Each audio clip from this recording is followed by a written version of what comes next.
But I wonder what you mean when you think about work-life balance. What do you think we mean when we talk about it in a larger scale? Obviously, we don't just mean something as simple as just family and professional. Yeah, thank you. The topic is work-life balance, and it is hard. It's very challenging. Everyone has to have his own or her own formula. What works for me might not work for other women. And my advice is find your own way to balance. But we have to be clear, no one has it all. And instead of asking the question, can we have it all? I think we need to frame it around the practical question, can we do it all? And the answer will be again, no. Why? Because we are in constant, navigation between work and family, time for myself or time for others. Can I do this business trip or stay at home and attend parents' meetings and others? So being a mother and a father is all about sacrifices, adjustment every day. That's, I think, the question that we need to focus on. Yeah, you were telling me a story about when your children had chickenpox earlier, yeah? Yeah, I think, yes, work-life balance is hard, but what I want today to share strategies, examples, similar to, we heard in sessions yesterday and today. So I am a researcher, so I want to share practical tips based on my experience, and I will share some stories because I am a storyteller and I write for children as well. So number one, we need to prioritize. We need to focus what matters. Before the chicken box example, I remember I was in a conference in London, and that day, so for my PhD, we all moved to Cambridge. Because my little boy was 2 months old, my oldest, she was 11. So my husband left his job, his business, to go and support me and to be the house husband during that difficult time. So my kids went to schools there, and one day I attended a conference in London. I called my husband early in the morning, and he said, well, Muhammad is sad because you won't be here for his sports day. I attended the opening of the conference. Immediately, I took the train, went to his school to cheer him up and to be with him. So you have to prioritize. You want to be with your family, you want to be in the conference, you want to spend long hours at work. It's only you who can decide. Going back to the chicken box. Chicken box, I think it's more about preparing for unexpected things and use the time effectively. And when I say use the time, I think for us valuing the time. I'm a very morning person. I wake up in the morning and I use the first 2-3 hours very effectively, especially when it comes into working in my PhD or a new task, not replying on emails, not looking at social media, but using time effectively. So I have been using this strategy for a long time.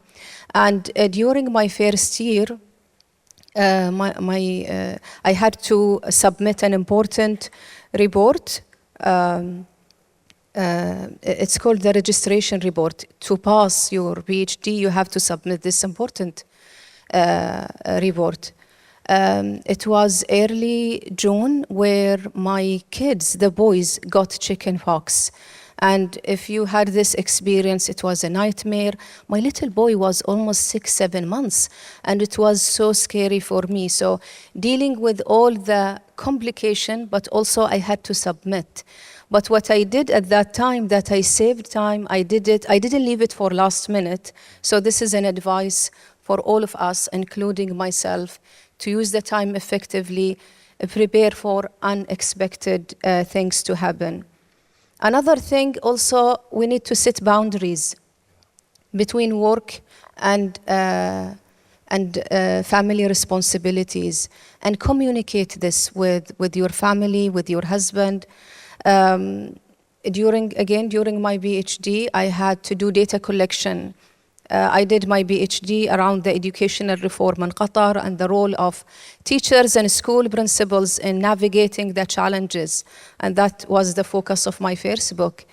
I had to do data collection. I had to be in the field. I'm sure all of you in different sectors, different fields, you had to be away for a long time, especially when it comes into data collection, spending days doing observation, interviews, shadowing. I did shadowing also for school principals, and that took me time. So, how to do that? My kids, they have to be in schools in Cambridge. So I took my little boy, because I was breastfeeding, and I chose time during, for example, Christmas break and Easter break in the UK, where schools were open in Qatar. So that's how I managed. But I spent weeks away from my children because they had to be.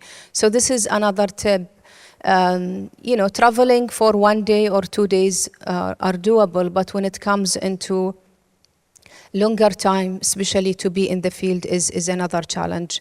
Can I ask, I mean, you said you've talked a bit about how supportive your husband has been about that, but certainly the wider collective, our communities, they're not always supportive of women leaving family for a short period, even for short periods of time to do work. How have you experienced that? Yeah, definitely. As I said, I'm here. I am lucky to share my story.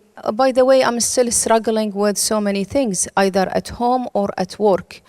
I have in the same family, my sister, for example, can't do what I did. Other friends and colleagues can't do, and to be away or to focus on specific things that they want and that they enjoy. So we need to understand the context, and also, thinking about the work-life balance, and instead of asking, can we have it all or can we do it all, to ask the important question, what can I do that makes me and my children happy? Because that's the most important thing. We want to have happy and thriving children. So it's up to you to decide if you want to take this path or not. Going back to your question, is the support system is so important. Another advice I always share with my friends, especially in our culture, don't force it. Marriage, you need to make it successful. If this is not helping your family, your life, you as a person, don't force it, because it won't be good for you for long term. Yes, thank you. What about women supporting other women? I mean, how do women support other women?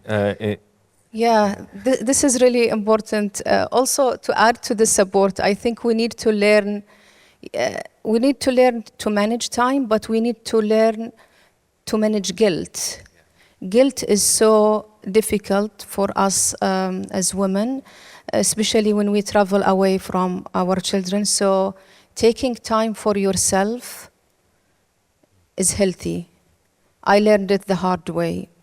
And I'm glad to hear all the tips from the speakers yesterday and today about the mental health.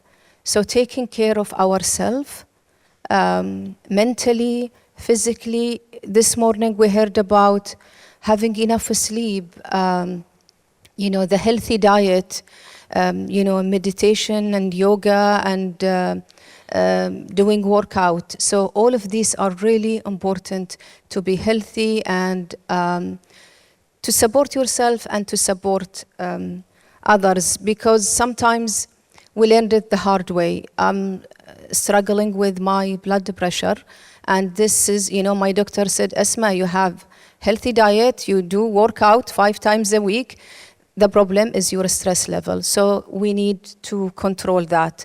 And part of the solution is women supporting other women.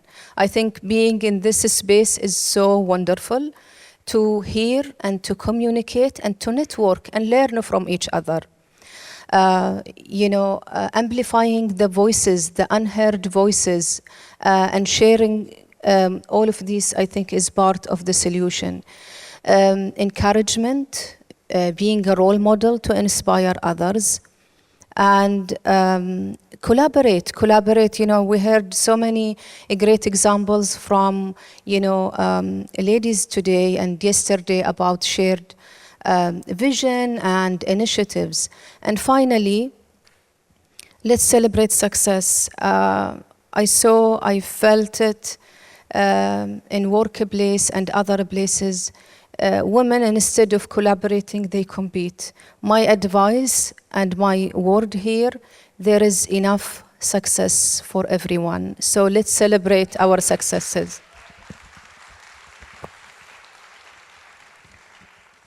Of course, I agree. I want to ask a question about not just women supporting women, but men supporting women. I mean, I'm sitting here, I'm certainly excited to support women, but I've also done a lot of work and traveled all around the world and discovered that often us men can be the obstacle.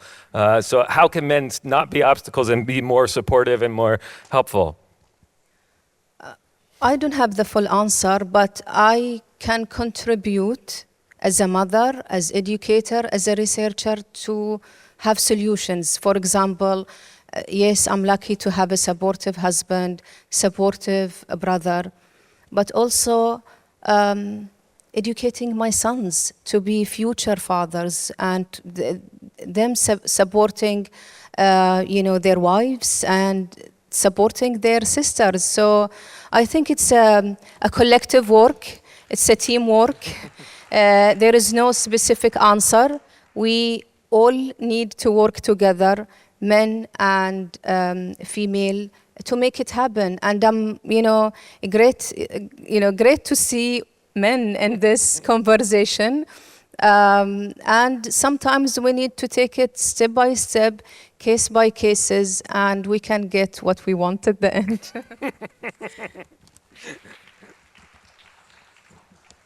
So you have enormous resilience, yeah?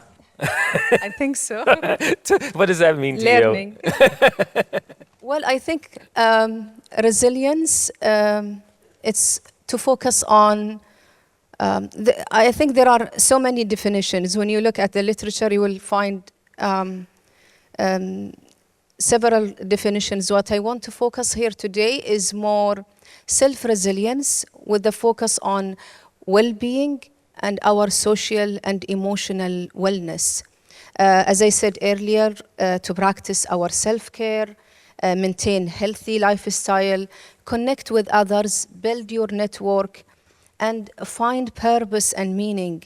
In the earlier session today, the speakers talk about how to find a purpose and meaning, not only as a mother or part of your work, but also as a person. I enjoy reading, I enjoy yoga, so I find time to accomplish this. But also we need to think about career resilience. And what I mean by that is the ability to adapt and recover from all the setbacks and challenges in the workplace. How to do that? Build a support network, learn from failure. Let me stop here. I heard it. I was waiting for this, and I'm glad I heard it earlier. How to learn from failure. We need, first of all, to embrace failure. I do work, part of my responsibility, I do work with teachers in capacity building, and we try to help them to be agile.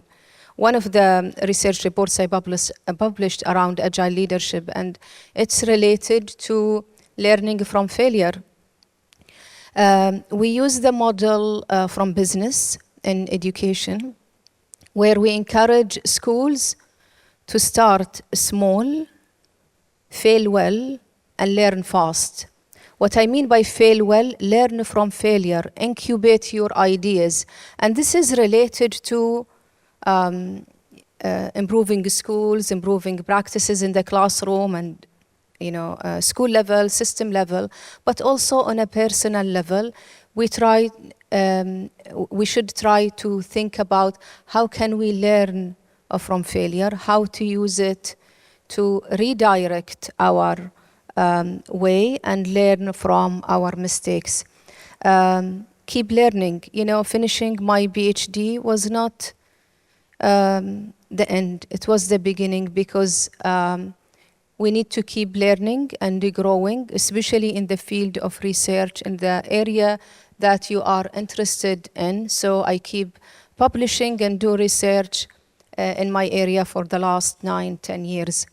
And finally, part of the career resilience, have a plan B. Always identify what's next, what is relevant to me. Also, the speakers talked about having planning.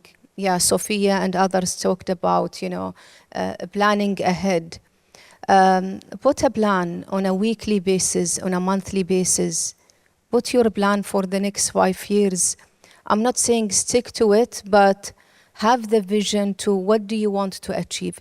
This will not come in one day or one night. You need to learn, you need to practice, connect with others, and this will come. This is the career resilience we need to have.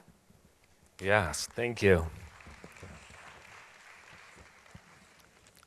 And we only have a couple minutes left. What you have a final word you think we all should know? Something we should all take away that you haven't said yet? Yeah, I think, as I said earlier, everyone has his own formula for work-life balance. My advice is it will be a messy process. Embrace the mess.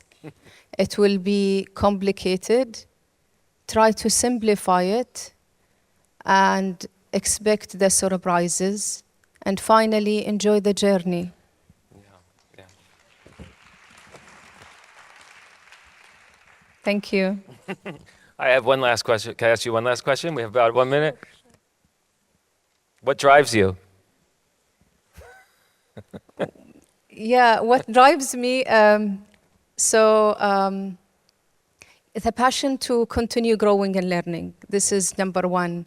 As I said, finishing my PhD was not the end, it was the beginning. So in your field, in your area, continue learning. If you don't like it, change it and find your way and find your happiness of what you do.